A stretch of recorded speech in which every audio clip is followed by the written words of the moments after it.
Olá, você acompanha agora os principais destaques internacionais dos últimos dias. Depois de mais de um ano de tentativas, a União Europeia conseguiu aprovar uma lei para controlar as gigantes digitais. A legislação busca evitar práticas anticoncorrência. O pacote é composto por uma lei de mercados digitais para regular a atividade e evitar práticas anticoncorrência e outra sobre serviços digitais, uma ferramenta para reprimir conteúdos ilegais online. Os dois projetos foram aprovados com ampla maioria de mais de 500 dos 630 votos dos eurodeputados. A lei tinha sido apresentada oficialmente em dezembro de 2020, com o objetivo declarado de colocar ordem no caos dos serviços e mercados digitais. A intenção da União Europeia é regular a atividade do grupo conhecido como GAFAM, Google, Apple, Facebook, Microsoft e Amazon, ainda que também inclua empresas como Booking.com, de reservas online, a rede social TikTok, entre outros. O ponto crítico da proposta é a definição de critérios para classificar uma plataforma como sistêmica ou guardiã, em empresas grandes a ponto de eliminar a concorrência e atuar basicamente à margem das regulamentações vigentes.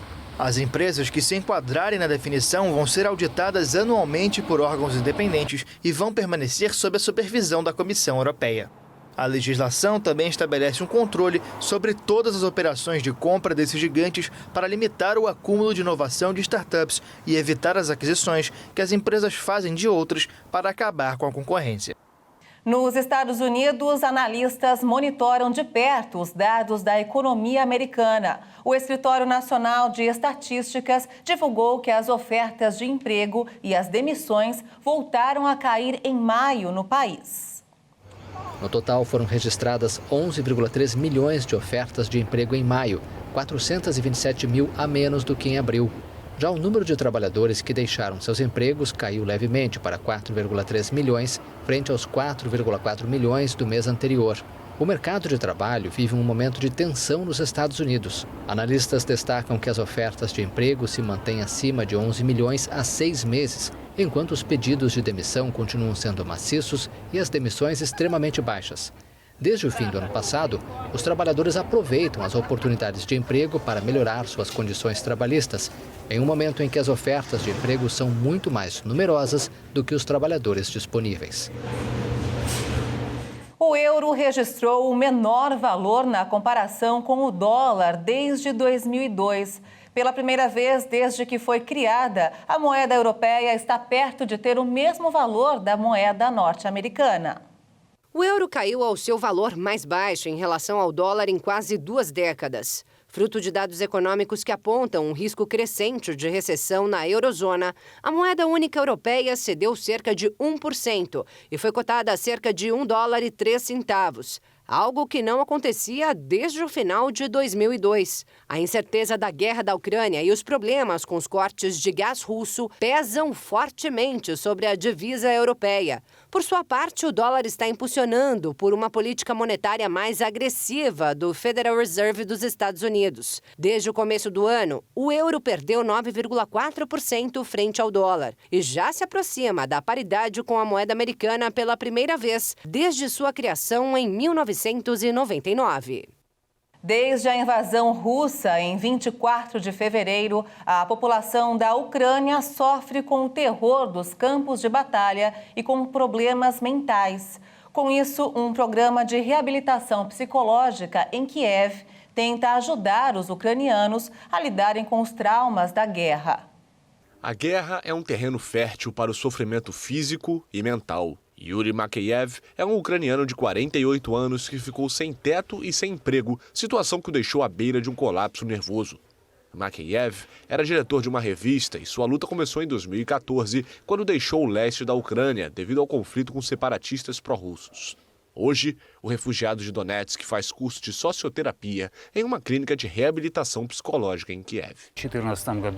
Sou um refugiado de Donetsk. Saí de lá em 2014, quando começaram os eventos desagradáveis que todos conhecemos. Desde então, não voltei uma única vez. Tudo que aconteceu recentemente em Kiev e nos arredores, eu já vi em Donetsk. Não é bom sentir esse medo de novo. Eu não queria experimentar uma segunda vez. Antes da ofensiva russa nos arredores da capital ucraniana, a revista onde trabalhava e o albergue onde morava fecharam. Ele ficou sem para onde ir. De acordo com os últimos números da ONU, pelo menos 5.000 civis foram mortos e milhares ficaram feridos a partir do envio de tropas para a Ucrânia, promovido pelo presidente russo Vladimir Putin. As pessoas que sobrevivem aos ataques enfrentam uma outra ferida devastadora: o terror psicológico. Metade dos pacientes, este não é o número oficial, mas aproximado, é de pessoas que permaneceram em porões durante os bombardeios por várias semanas ou meses. Eles então deixam o porão sob bombardeio e chegam em Kiev. Estes refugiados perderam suas casas, se encontram em uma nova cidade e precisam começar de novo. Essas pessoas não apenas viveram os bombardeios, mas também uma mudança completa de vida e a perda do lar. O curso do programa tem duração de 3 semanas e se concentra em sessões em grupo para pessoas com ansiedade, ataques de pânico ou memórias dolorosas. O tratamento é gratuito e inclui 15 sessões temáticas que têm o objetivo de compreender os traumas e aprender formas de lidar com eles. Atualmente, o curso conta com 10 pacientes, mas o centro planeja alcançar 30 pessoas. País com maior taxa de mortalidade do mundo por Covid-19, o Peru voltou a impor a obrigatoriedade do uso da máscara em locais abertos e fechados. O país sul-americano tem a maior taxa de mortalidade do mundo por 100 mil habitantes. Já estamos em uma quarta onda, já é obrigatório o uso de máscara em qualquer ambiente fechado ou aberto.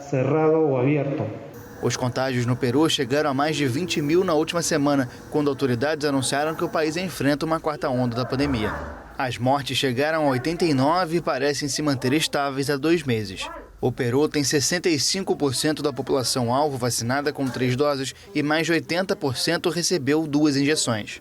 A quarta dose já é administrada para maiores de 40 anos, mas não foram divulgados os números de vacinados. De acordo com a Universidade Johns Hopkins, o Peru é o país com a maior taxa de mortalidade por Covid-19 do mundo, com 648 mortes por cada 100 mil habitantes. O país já teve mais de 3,6 milhões de casos de coronavírus e 213 mil mortos. E autoridades chinesas decretaram novos confinamentos em diferentes cidades para evitar a propagação da Covid-19. Autoridades de saúde anunciaram mais de 300 casos da doença nesta quarta-feira, com focos na cidade de Xi'an e Xangai. Na maior cidade do país, alguns moradores relataram nas redes sociais que receberam porções de alimentos do governo, como aconteceu há alguns meses durante um confinamento prolongado. Autoridades de Xangai iniciaram uma nova série de testes em larga escala em metade dos distritos depois do aumento de casos desde o final de semana. Em Xi'an, histórica cidade, lar dos guerreiros de terracota, 13 milhões de habitantes vão enfrentar medidas temporárias de controle depois da identificação de 29 contágios desde sábado.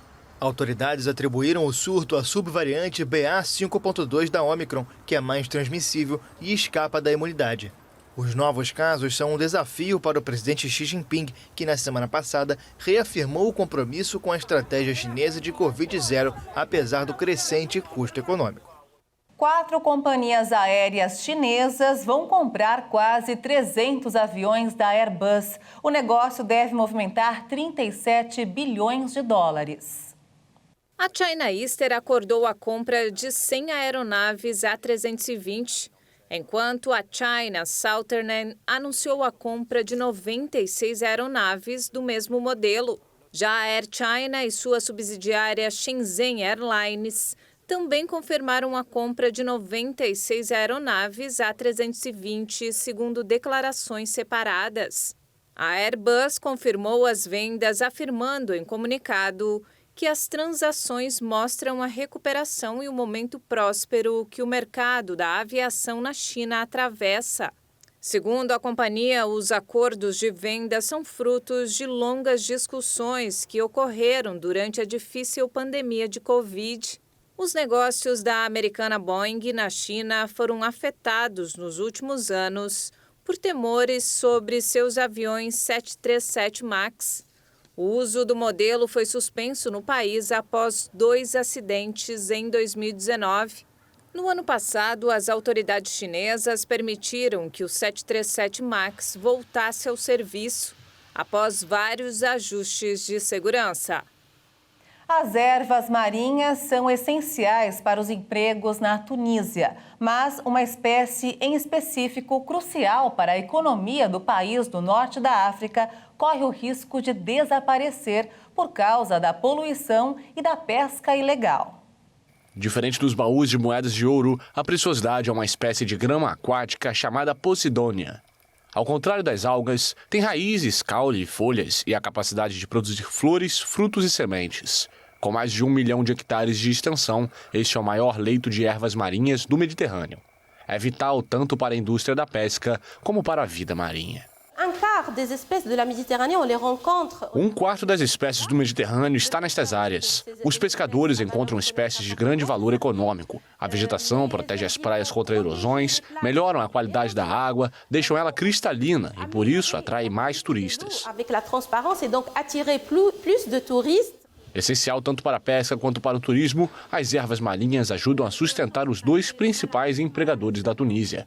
O desconhecimento é outro fator de ameaça. Muitas vezes, as ervas marinhas são percebidas como lixo nas praias e removidas com areia. A prática acelera a erosão do litoral, já que a grama marinha na costa atua como um amortecedor para a degradação do solo. O retrocesso das costas tunisianas, que afeta diretamente o setor do turismo, está ligado à existência e presença desses bancos da erva marinha. Eles protegem nossas costas. Se amanhã perdermos esses bancos, corremos o risco de graves problemas econômicos, piores do que os que já existem. Com quase metade das praias da Tunísia ameaçadas pelo aumento do nível do mar, proteger a vegetação é mais urgente do que nunca.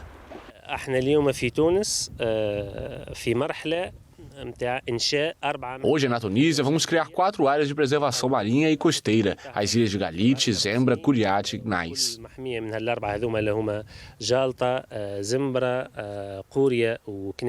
Mas para esse pescador de Monastir, que diz pescar 3 vezes menos do que nos anos 1990, o estrago já está feito.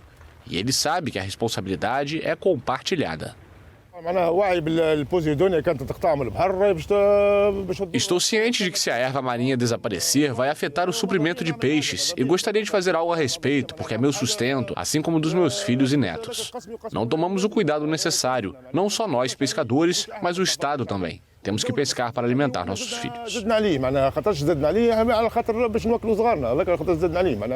Além de abrigar a vida marinha, a vegetação é crucial na luta contra as mudanças climáticas. A grama marinha produz oxigênio e pode absorver 3 vezes mais carbono do que uma floresta.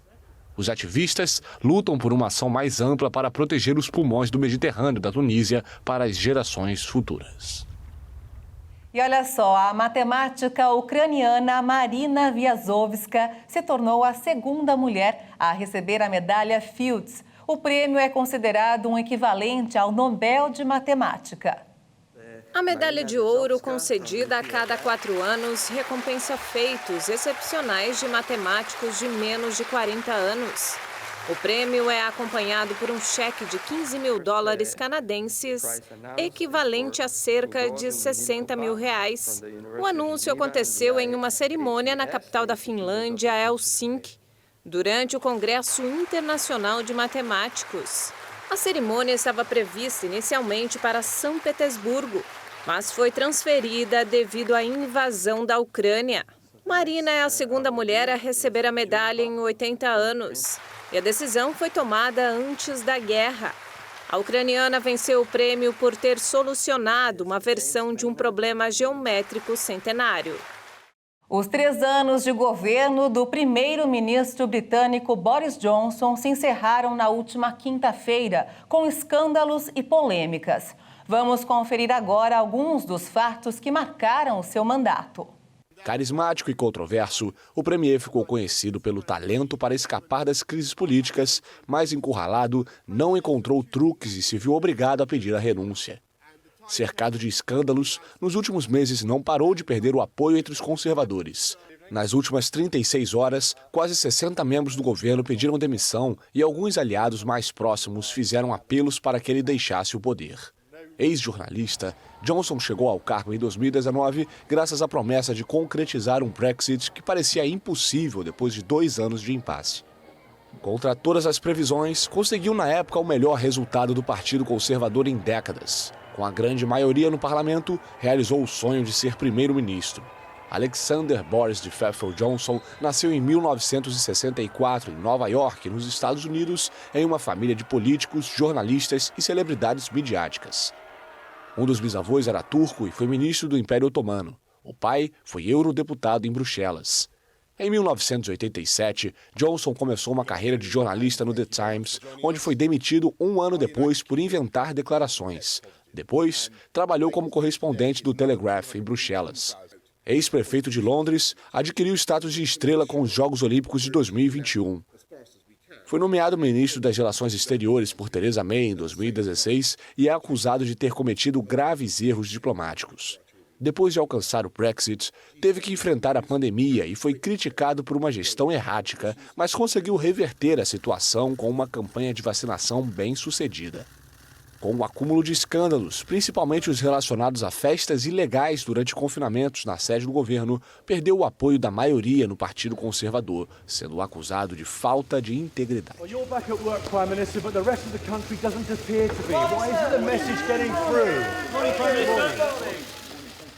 E os destaques internacionais ficam por aqui. Se você quiser rever as reportagens desta edição, acesse o canal Hit Notícias no YouTube. Obrigada pela sua companhia. Tchau.